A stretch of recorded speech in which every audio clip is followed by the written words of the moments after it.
Sairam students, welcome back. Today we will be going ahead with our next lesson in geography. Before we go ahead, I have some questions for you. Okay. Which objects are moving on their own? Which objects are not moving on their own? Why? Yes, now what are these questions related to? Okay, I'll make it easier for you. Imagine you're sitting in your house looking out of your window. Okay. You see some things moving on their own. And whereas you see some things which are stagnant in their place, they are not moving on their own. What are these things which are moving on their own? There may be buses, cars, yes, there may be human beings walking on the road. There may be trees which are moving, yes, swaying from one side to the other, birds flying, okay, clouds moving in the sky. And which things are not moving? It may be a car which is parked or bike which is parked, the buildings which are in its place. These things are not moving, okay. Now what about these things like the trees and all those which are small? You can see a piece of paper, piece of plastic flying over in the air. Why do you think these things move? Yes, so all these things which move, yes, move because of the wind. Yes, move because of the wind.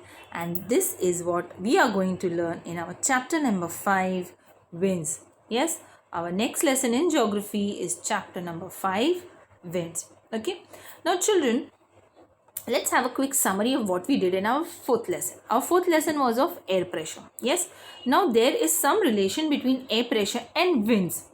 Yes, air pressure and winds, isn't it? We have learnt so many things about air pressure in a lesson number 4.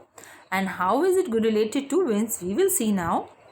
Okay, we have learned that air pressure is not uniform across the earth's surface. We all know this, isn't it? Air pressure, we have low pressure belts, high pressure belts, isn't it? So why is it so that winds and air pressure related? So air pressure, we know it is not uniform, it is different across the earth's surface. Yes, air moves from high air pressure towards the low air pressure in horizontal manner. When we learned about the air pressure belts, the pressure belts, we learned from the equator towards the polar regions in both the hemispheres, isn't it? We have the equatorial low pressure belts, right? Then we had the mid-latitudinal high pressure belts. Then we had the subpolar low pressure belts, and then we had the polar high pressure belts. So these are the pressure belts which we learned. These pressure belts are there in both the hemispheres, in the northern hemisphere as well as in the southern hemisphere. So these air pressure belts move from a high pressure area towards a low, air moves from a high pressure area towards a low pressure area in a horizontal manner. And because of this, winds are generated due to this movement. The movement of the air moving from high pressure belt to low pressure belts, winds are generated. Fine. Okay, over here you can see, yes, you can see the winds moving. I'll show you. Okay, you can see this is the high pressure belt. So this is the red arrow shows the original direction of air, and the blue arrow shows that how the direction of the air has changed because of the rotation of the earth. So you can see this is the high pressure belt. So from the high pressure belt it is moving to the low pressure belt. Again this is a high pressure belt, so from here it is moving to a low pressure belt. Yes, and this, the blue arrow shows that it is, the direction is changing because of the rotation of the earth. Fine. Moving ahead, the extent of the air difference in the air pressure affects the velocity of the wind, the speed at which the wind blows. Okay, so the difference, the greater the difference, lesser the difference, what will be the velocity of the wind? Okay, if there is less difference in the pressure, the wind's velocity will be less. Yes, less difference in the pressure, the winds will blow in a with less velocity. And if winds blow with great velocity, if the pressure difference is greater. So lesser the difference, with the lesser velocity of the wind, greater the difference of the pressure, the velocity of the wind will also be greater. Fine. And so as it is, see, it keeps changing, isn't it? So wind's speed also varies. Now how do we come to know that it varies? How is it measured? So winds are measured, wind is measured in the units of knots or kilometers per second. Yes, what is the unit used for measuring wind? It is knots or kilometers per second. Fine. Going ahead, we'll go ahead. Winds are known by the direction which they blow. This is one important thing which we know. Yes, winds, you must have already learnt about the easterlies and westerlies, children, right? So for example, westerlies are winds that blow from the west. Easterlies are winds that blow from the east. So you have learned this. So winds are known from the direction which they blow. Okay, types of winds. Now how are the types of winds determined?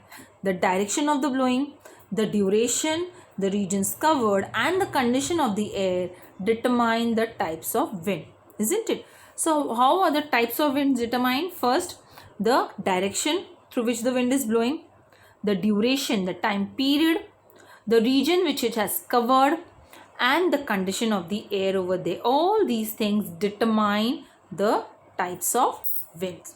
Fine. So first we have the planetary winds. Yes, planetary winds. What is it, planetary winds? Now some winds blow regularly on the earth. Yes, we saw that winds, air pressure from the high pressure to the low pressure. So similarly, some winds blow regularly on the earth from high pressure to low pressure belts throughout the year. Yes, we know the 4 pressure belts which we have. Okay. Now these winds cover a large portion of the earth, hence they are called planetary winds, isn't it? So these winds, they blow over a large portion of the earth, and hence they are called as planetary winds. They blow from a high pressure area to a high pressure belt to a low pressure belt throughout the earth, and as a result of this they cover a very big portion, a large portion of the earth, and that is why they are called as planetary winds. What are the examples of planetary winds? We have the westerlies, the easterlies, and the polar winds. So today we will be learning in detail about the easterlies, the westerlies, and the polar winds.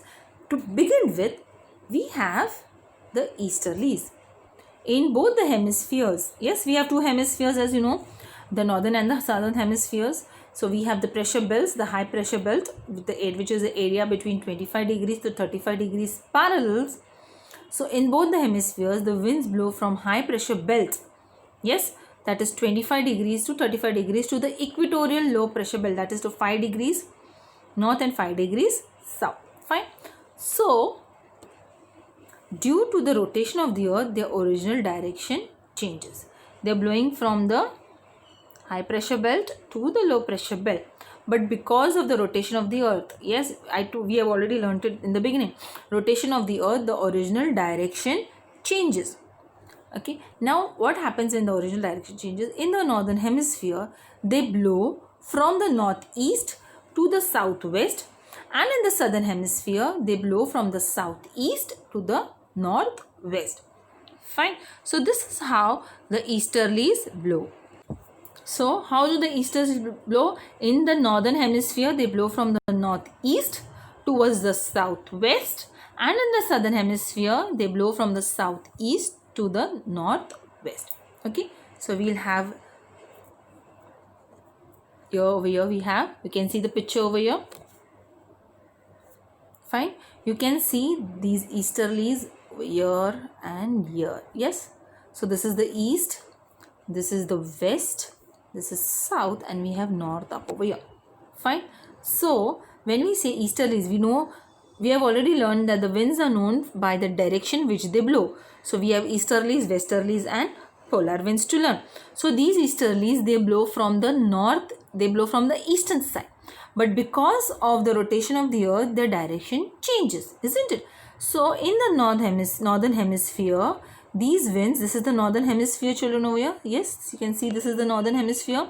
So they blow from the northeast towards the southwest in this direction. Yes, and in the southern hemisphere, I'll make it clear for you. Okay, you'll understand it now.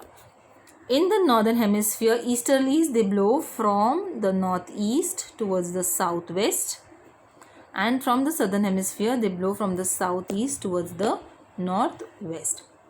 Yes, so this is the direction from which these easterlies are blowing from in both the hemispheres. Fine.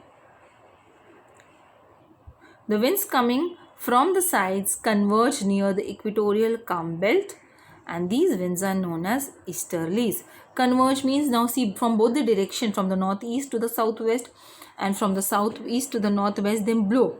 So they converge, they meet. You can see over here, when they blow from here to here and when they blow from here to here, they meet, isn't it? So they meet at the equatorial calm belt. Yes, equatorial calm belt. They meet over, they converge, they meet over here, and these winds are known as easterlies. What are these winds known as? These winds are known as easterlies. Easterlies blow from the high pressure belt to the low pressure belt, that is from 25 degrees to 35 degrees in both the hemispheres, towards the equatorial low pressure belt. Yes, and they blow in the northern hemisphere, they blow from the northeast to the southwest, and in the southern hemisphere they blow from the southeast to the northwest. Is this clear, children? Going ahead with our next type of wind, the westerlies. In both the hemispheres, the winds blow from mid-latitudinal high pressure belt to subpolar low pressure belt situated near 60 degrees parallel. And due to the rotation of the earth, their original direction changes. Yes, see, the original direction of these winds will change because of the rotation of the earth. Now these winds, westerlies, they blow from the west direction, isn't it? Now in both the hemispheres, these winds blow from the mid-latitudinal high pressure belts to the subpolar low pressure belts, which is situated near the 60 degrees parallel. Okay, get it over here. See, over here we have, see, this is the westerlies, isn't it? So they are blowing from the mid-latitudinal to the subpolar low pressure belt, and here also mid-latitudinal to the subpolar low pressure belt. So they are blowing from the higher pressure belts towards the low pressure belts, isn't it? So they are blowing from mid-latitudinal high pressure belt to the subpolar low pressure belt in both the hemispheres, isn't it? Now when they are moving, because of the rotation of the earth, their direction changes. Now when in the northern hemisphere, they blow from the north. In the northern hemisphere, they blow from the northwest to the southeast, and in the southern hemisphere, they blow from the southeast to the southwest to the northeast. Fine. So like the same way how we learned easterlies. Okay, these westerlies, they blow from the, yes, how do they blow? From the northwest to the southeast, and in the southern hemisphere, they blow from the southwest to the northeast. So when they are blowing from the north, see these westerlies, yes, isn't it? Westerlies, yes, how are they blowing? Yes, how are they blowing? They are blowing from here northwest to the southeast, and here from southwest to the northeast. Is it? So this is the direction which they are blowing. Yes, so this is the direction which they are blowing. Okay, so in the northern hemisphere, they blow from the northwest to the southeast, towards the southeast, and in the southern hemisphere, they blow from the southwest towards the northeast, and these are called as westerlies. Yes, easterlies, they blow from the northeast to the southwest, and in the northern hemisphere, and in the southern hemisphere, they blow from the southeast to the northwest. Whereas westerlies, they blow from in the northern hemisphere from the northwest to the southeast, and in the southern hemisphere they blow from the southwest to the northeast. Okay, so we have learnt about easterlies and westerlies. They blow from the high pressure belt to the low pressure belts, isn't it? The next we have the polar winds.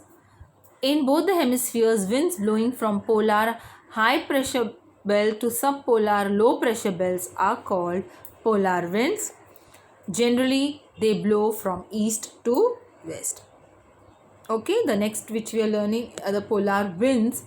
In both the hemispheres, we have the polar regions. So these winds blow from the polar high pressure belt to the subpolar low pressure belt. So all winds will always blow from the high pressure belt to the low pressure belt. Okay, so polar winds, they blow from the polar regions, the polar high pressure belt to the subpolar low pressure belt, that is 55 to 65 degrees, and these winds generally blow from east to west. Yes, they blow from the east direction towards the west direction. You will see over here. this is the polar winds regions where the polar winds blow. Yes, in both the hemispheres they blow over here. So they blow from the polar high pressure belts to the subpolar low pressure belts, and they generally blow from the east to the west. You can see the direction of the polar winds over here. See the arrow, how it is marked. It is marked from here, isn't it? Like this it is marked. So it is from east to west, isn't it? East to west, that is the direction which is showing, east to west. So these polar winds, they blow from east to the west. Fine. So this is what we have learned in today's session. We learned about how winds are generated, what are the conditions to determine the types of winds. We learned about the planetary winds.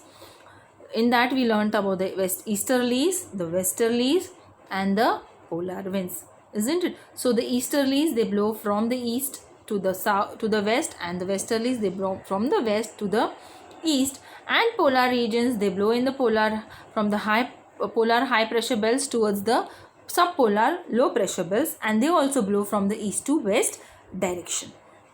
Okay, so these are the types of planetary winds which we have learned today. Because why are they called planetary winds? Because they blow over a large portion of the earth, a large part of the earth. That is why they are called as planetary winds. I hope you have understood this, children. The next session, in the next second part, we will be continuing about the different another types of winds. So till then, stay safe. Saira.